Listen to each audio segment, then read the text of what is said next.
His name is Jack Cione. His club here in Honolulu is the only one, to my knowledge, which has naked waiters. Now, we have all heard of, and some of us have gone to bars and restaurants where there are ladies who are not fully attired. But this is the first time that we have heard of men who are not fully attired. As a matter of fact, they're not tired at all. They never get tired. Mr. Jack Cione, what do you say to a naked waiter, to paraphrase a book title? Oh, there's lots to say to a naked waiter. But you know, the one thing that's amazing about the Naked Waiters, it's really the only unique show in the world, I think, right now that's catered or directed to the women, to the female population. You know, all these years, men have had it, right? They could go see topless ladies all over the world. So here in Honolulu, we offered naked men for the female. I think with the women's lib, the way it's come up in the last couple of years, women are now ready for it, and they really accepted it. I would say that the naked waiter thing was one of his biggest claims to fame because it got him on the Tonight Show, but with Johnny Carson, it got him on the Tom Snyder Show. He was the first really to do nude entertainment in a big way. He said to me at one time that all of the laws against obscenities and things like that were created because of him. They didn't exist before that.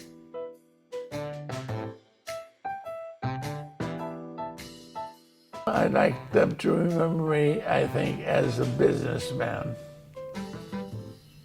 because it was all business. I was in it to make money, and I was very successful, and I made a lot of money here in Hawaii.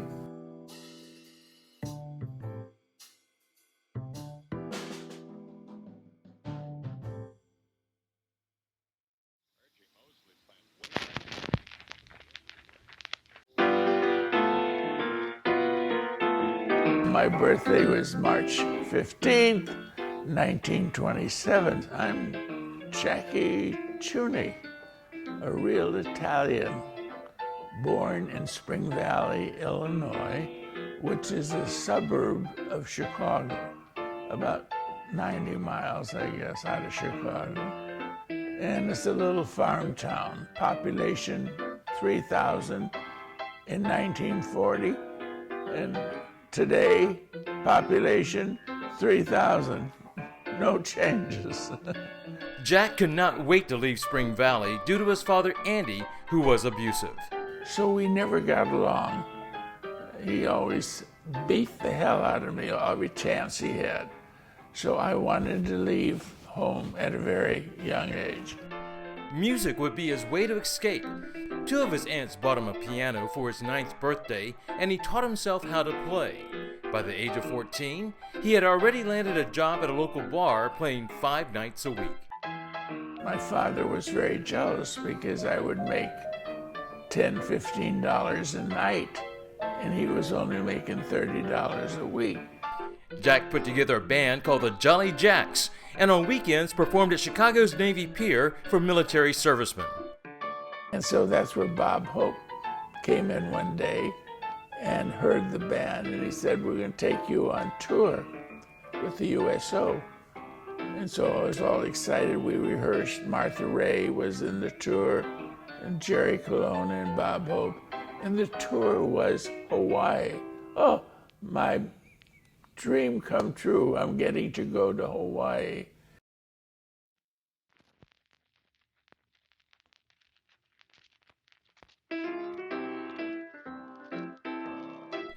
After the war, Jack's parents moved to Tucson because of health reasons. Jack then took off for Hollywood, where he planned to become a movie star. Instead, all he found was rejection and bit parts. Well, while I was there, yes, I did Good News to June Allison and Peter Lawford, but there were 100 of us in the dance number, and to this day I can't find myself. Of course, I weighed 120 pounds too. That's a big difference. In January of 1947, Jack wrote a letter to his parents saying he was flat broke and hungry.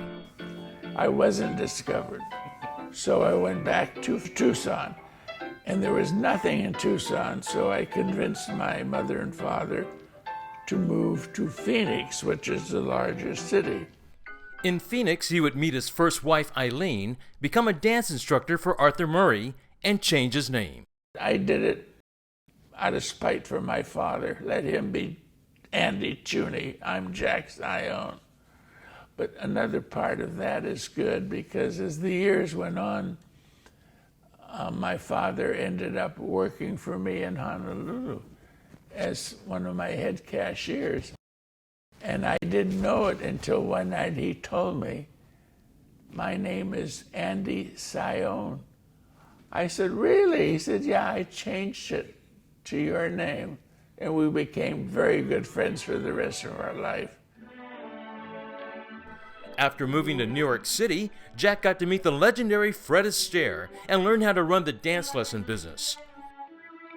The Ciones eventually moved back to Phoenix and got divorced. But with his sister Lou as his new dance partner, his career began to thrive. She was only 15 at the time, 8 years younger than Jack. I felt like a very lucky child, like God had just gave me a tap on the head or the shoulder because I was going to become now not a little girl anymore, but something special with him. With their great chemistry, they became star performers at a hotel dinner show. His partner that he had before was his wife, and she was a very good dancer, but he said she never followed me. And you're following me. Why? Because he taught me how to follow him. So it was easy for me to dance. It was like he had not a chemistry, but an energy that I could step into. And then the two of us moved as one. That doesn't often happen. Jack soon had his own TV dance show and opened a chain of studios. And we were making money, and Arthur Murray sued us because my contract said I will not teach dancing until 3 years after my employment with Arthur Murray. But I was underage when I signed the contract, so we won the case, and the publicity was so wonderful. Arthur Murray sues poor little Jack Cione trying to make a living teaching dancing. While performing at the Westward Ho Supper Club, Jack met his future wife, Maydell. I got up and I had to get ready for the show. I grabbed my Maydell on the shoulder and I said, fun meeting you, and I hope you will come back another time. I'd like to see you. Squeezed her shoulder and went, and that was the end. Well, she came back the next night with her girlfriend, the very next night. And so that's how we met. They would be married for 61 years. In 1956, Jack became friends with Marilyn Monroe, who was shooting the movie Bus Stop in Phoenix. Marilyn's up on the bleachers, and the rodeo parade is coming down the street. And on the hotel marquee is Jack Cione dance review. And in the parade is the Jack Cione float. I had a big float. And Marilyn was supposed to run down the bleachers. She's running from her boyfriend. And she's supposed to jump on my float. And that was her exit. So cameras ready, parade's coming. Shoot, it's a take. She runs down the bleachers. She can't jump her butt on my float. Stop the parade, set up again, cameras ready. Run, Marilyn, run. She cannot get up on my float. So the third time they said, Marilyn, just run into the hotel. In 1959, Jack and Maydell were on a long overdue honeymoon in the South Pacific when they decided on a whim to fly to Honolulu, a decision that would change their lives forever. And they announced the flight 201 on its way to Honolulu. And I said, oh, Honolulu, they got the best hamburgers in Honolulu. I said, why don't we go to Honolulu? We don't want to go to Samoa. So we got on the plane.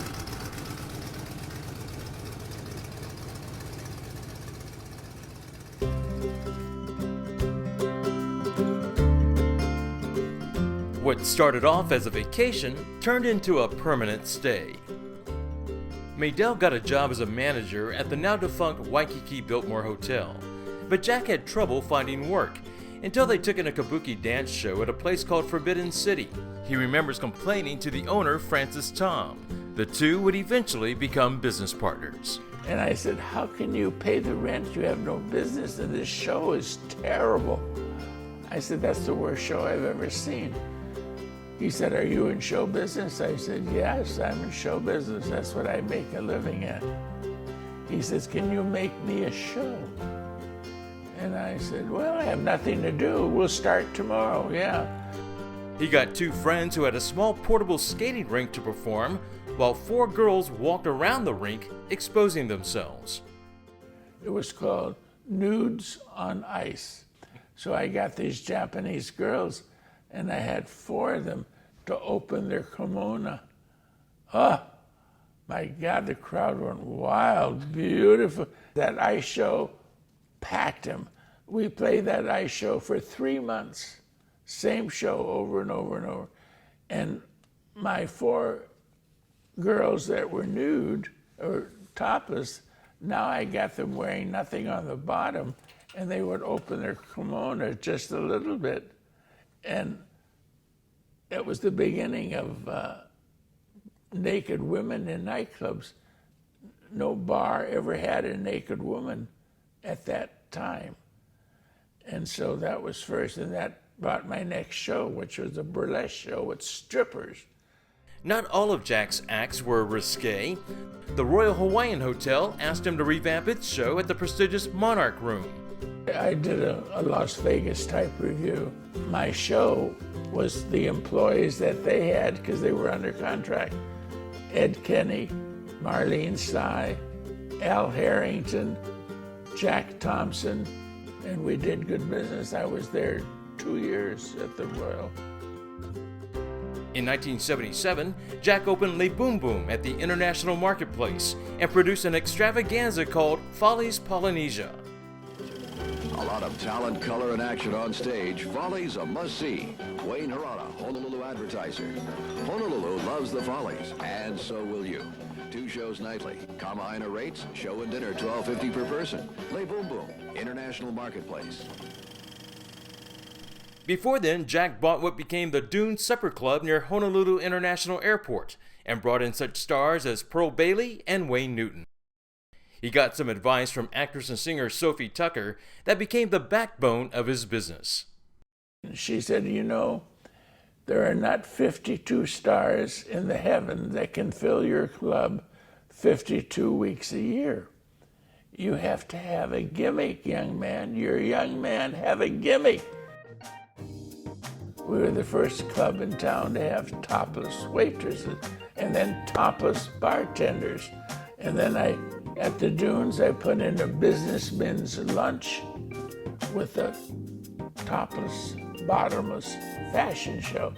They modeled lingerie, and I had shoe shine girls, topless shoe shine girls that'd come to your table, roll your pant leg up and shine your shoes and give you a little leg massage.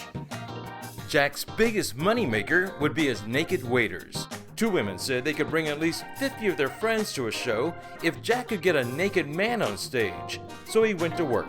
Well, by the time Friday came around, I had 200 reservations, all girls. The word spread so fast, there's a naked man on stage at the Dunes. So now 200 reservations, the room seats 400. That's a half a house. Where am I going to get a naked man? So then I thought, I have a beach house in Haleiwa, and I have 5 young surfers living in my beach house, and they're behind on the rent. So I called them and I said, you guys, you got to pay the rent tomorrow or I'm throwing you out. Oh, don't do that, Cione, don't do that, we'll pay the rent. I said, how are you going to pay it tomorrow? Well, I said, I have a job for you now. You want the job? Yeah, we'll take the job. I said, okay, you come to the Dunes tomorrow in your shorts and t-shirt and slippers, and you're going to drop your pants on my stage. And that'll pay the rent. I said, that'll pay the rent. They said, oh, hell yeah, we'll do that. Their appearance on stage was a huge success, and it continued once they got off it. Pretty soon I said to two of them were sitting there, I said, get a tray and pick up the empty glasses because we're so busy. I said, you'll make some tips. So they start walking around picking up the glasses and selling drinks and making tips. And the audience was, I want a naked waiter. Get me that naked waiter. They didn't want the topless. I had topless girls. The women did not want the topless girl. They wanted naked waiter. The naked waiter was born.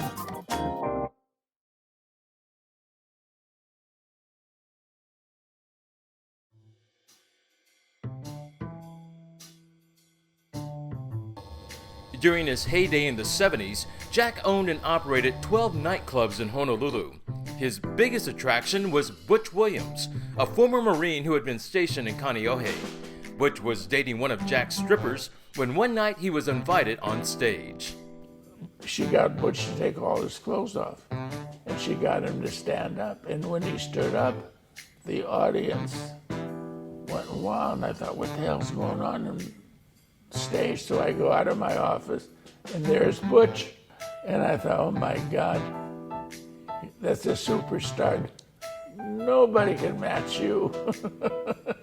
I remember that he came out and he had a profile, you know, just so you saw him walking on stage with a profile. And he only had on a waiter's apron and an erection.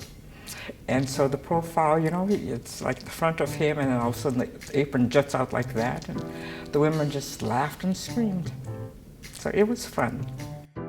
Jack would cash in with other gimmicks like Lynn Lu, the first person in Hawaii to undergo a sex change. She worked as a dancer, saved enough money, and she went and had it done. And she made the front page of the newspaper. McKinley High School graduate as a boy, and their other picture with the long hair as a girl. And she became a star. His most infamous act had him renting a donkey from a farmer in Waimanalo and pairing it with one of his strippers. He called it Sandra and her donkey. No, the donkey never did anything. I'd stand at the front as they leave, and they'd say, Cione, that's the dumbest show I ever saw in my life. The donkey didn't do anything. And I say, you should have been here last night. The donkey was wild. Sandra had to leave the stage. She couldn't handle it all. Really? I said, yes. I said, you know, it's an animal. We can't make it do what it wants to. So they'd come back again another night and pay the cover charge. And the donkey would do the same thing. Nothing. I think the only thing the donkey ever did was urinate on the stage.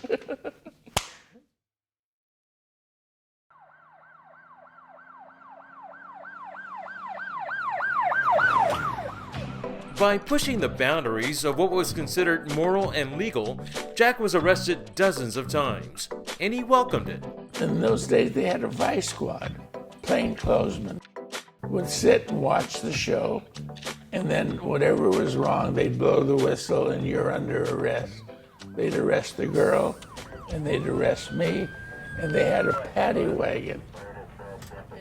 And so I'd always say to them, can I go to the bathroom before I get in the, oh yes, go ahead.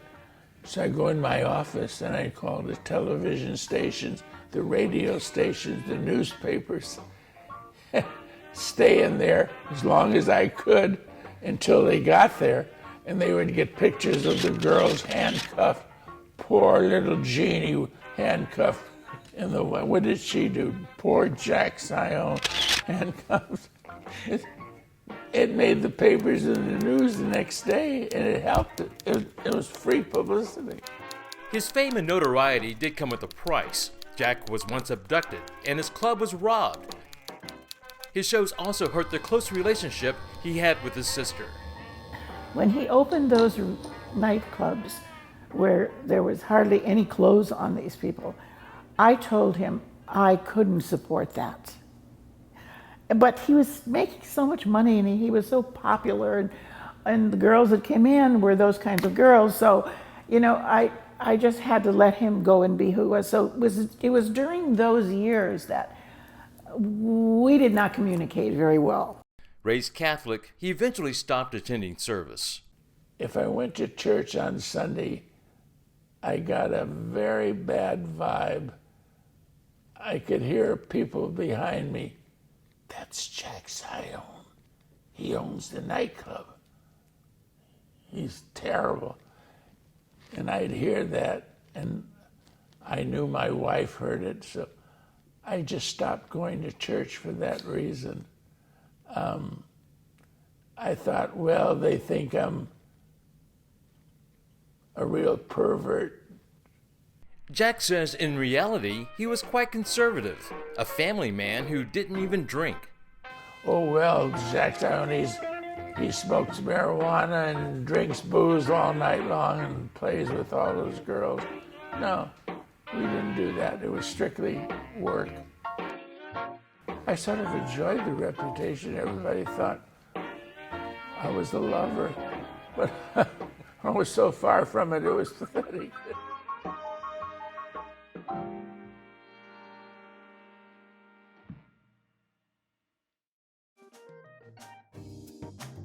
By the early 80s, Jack was ready to move on.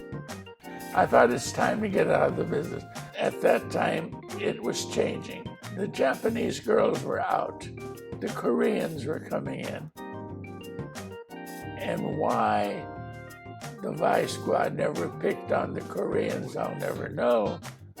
Because my strippers took their clothes off on stage, but that's all they did. The Koreans would go in your pocket and take all your money. I mean, the Korean bars were scandalous. They would just take, and the guys thinking they're gonna get some lovin' tonight, all they got was a bill.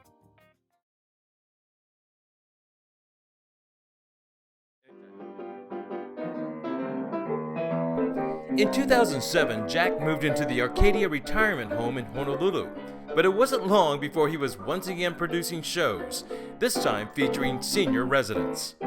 Do the two ladies in the wheelchair have little fans? Where are you? You have a little fan at home? I do. Yeah. So I only had these 4 women, and then before I know it, I had 8, and then I had 10, 12, and then I wrote a show where I had all the numbers. They did lip sync, and I had a cast of 30. His annual Follies extravaganza has become a yearly tradition, with every performance packed. Nobody questions Jack. When he says something, we do it. We have learned. He is a director. What he says goes. Daisy, will you just walk across the stage? Go up there and walk for me, like you walk in the dining room. Go. All right, now just walk. All right. Why are you fumbling all over? You're trying to be of something you're not. Just walk. He says it as it is. You know, he wants a good production. You know, his name is on the line. Jazz hot, your entrance is too fast. The idea is to crawl on and sort of get into your position. And these are 80 and 90-year-old women having the time of their life, putting on the lipstick and the wigs. Some of them look like drag queens, but they all had a wonderful time.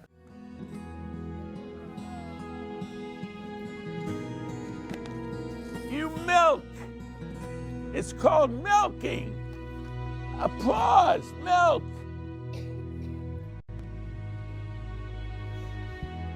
I have heard people at Arcadia say after the first year, well, 10 years ago, when we did the first show, there was a lady who was in it. She said that Jack Cione saved her life. She was very depressed. She was retired. She felt useless. Her family was not here. She just was very depressed. And then Jack put out the call for auditions, and she went. And now she had a purpose. What she did in the show was minimal, as with all of us, it was minimal. But she said the fact that she had to get up, she had to memorize lyrics and words, she had to remember the music, she had to think about the costume she was going to be wearing, she had to think about the blocking on stage, she had to think about all those things, and it took her out of herself. As I said before, it takes you out of all your problems. And it gave her a purpose to get up in the morning. That's what he does. Looking back on his life, he says he has no regrets. No, I always hate to say, how can you live such a perfect life? But I don't want to change a minute. I loved every minute of my life. I enjoyed it, I lived it, I did what I wanted to do. I made amends with my father. That was very important. And, you know, I was very happy. The curtain falls.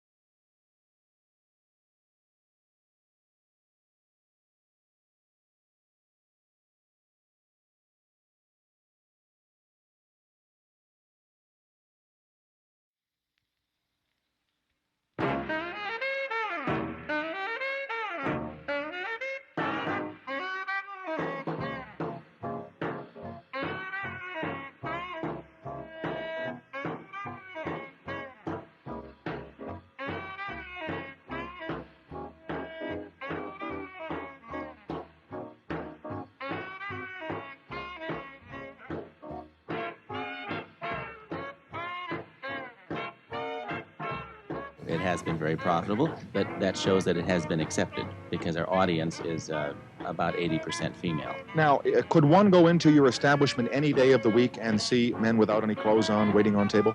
No, we only feature the naked waiters on Thursday and Friday. That's what we call the ladies' special luncheon. But now during the week we have a show every night at 8:15, which we feature naked men. We have Butch Williams, and of course right now we're featuring the super stud Mr. America. John Mickle, he's our feature attraction, and of course this is designed now to please male and female. Our evening audience is a mixed group. At these luncheons, what would the age range of the ladies for the luncheon be? Are these younger women as opposed to older, or the other way around? That's very interesting because the law always would bring me to court on this and say, you are corrupting the morals of the youth. And I would always come back with them and say, why don't you please come down and see what the youth we have. The youth we have there runs 60 and 70-year-olds, and it seems that... Well, you're corrupting the morals of little old ladies in tennis shoes. I think that if a little old lady about 70 years old does not have the freedom to come in and choose her type of entertainment, then of course we're in bad shape.